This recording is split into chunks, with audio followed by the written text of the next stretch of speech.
Topping in Life's Math and History, and we are going to take a look at the reference angles. So we've been learning in the past few videos about the coterminal angles, the standard positions, the terminal sides, and also angles on a coordinate plane, which this video is all about. So reference angles, what are they? Well, yeah, we will need a graph, but also it is acute angles less than 90 degrees between terminal sides of an angle, but also the closest to the x-axis. Let's think for a moment.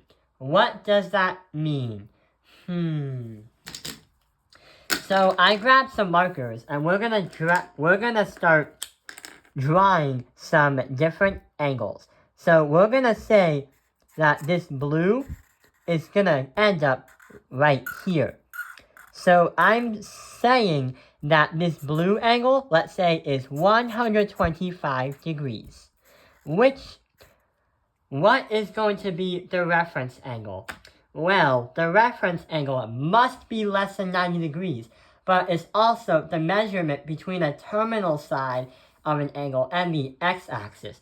So right here, the 180 and the 0, that's the horizontal x-axis, which you probably should have learned by the time you're in high school.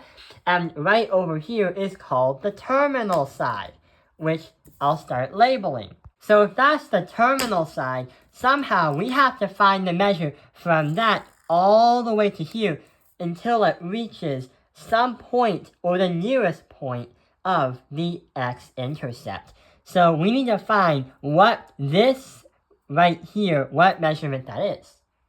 So we have 125 degrees and we have 180. So on a calculator, if we can find the difference between the two, that is definitely going to help us out. So we get 55 degrees. So in this case scenario, 55 degrees is going to be the reference angle. The angle from the actual angle we're looking at, but is measured to the nearest point of the x-axis.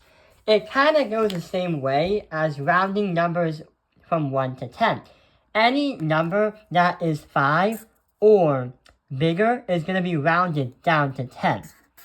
Any number that is 4 or below is going to be rounded down to 0, which explains the same logic because it doesn't make sense for a reference angle to go the opposite direction. And plus, that's not even...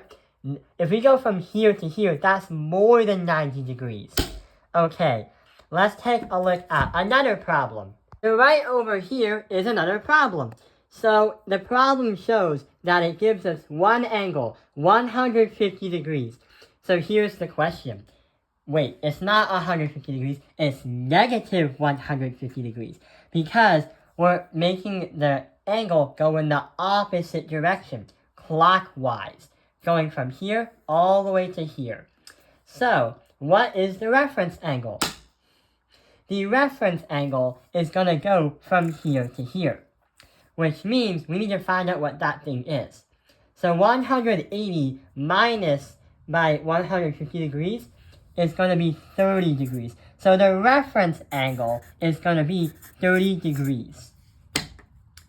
Let's take a look at two more problems. But here's the challenge. You cannot have a graph. So you have 140 degrees and negative 35 degrees. How can we understand this and how can we find the reference angle? Well, 140 degrees, for example, is going to go to the upper part of the xy coordinate plane. And we realize that it has passed 90, but it's going to reach towards 180.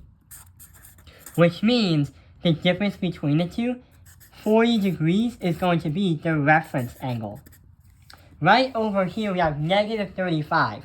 It's going to be in the bottom part of the xy coordinate plane. And the other crazy thing is, its closest is to 0 on the graph. And if you were to find the difference between the two, wait. This is the reference angle. It's less than 90 and it's closest to 0.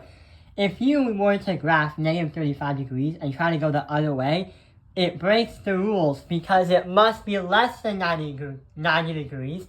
And if you were to do this mathematically, visually on a graph like this one, like this kind of graph, you would make a reference angle that's more than 90 degrees, which you can't do. So the reference angle is literally 35 degrees.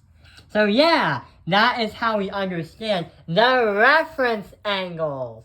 I hope this video has helped you understand the reference angles. Thank you for watching Tao Ping Airlines The Math Industry. Like and subscribe.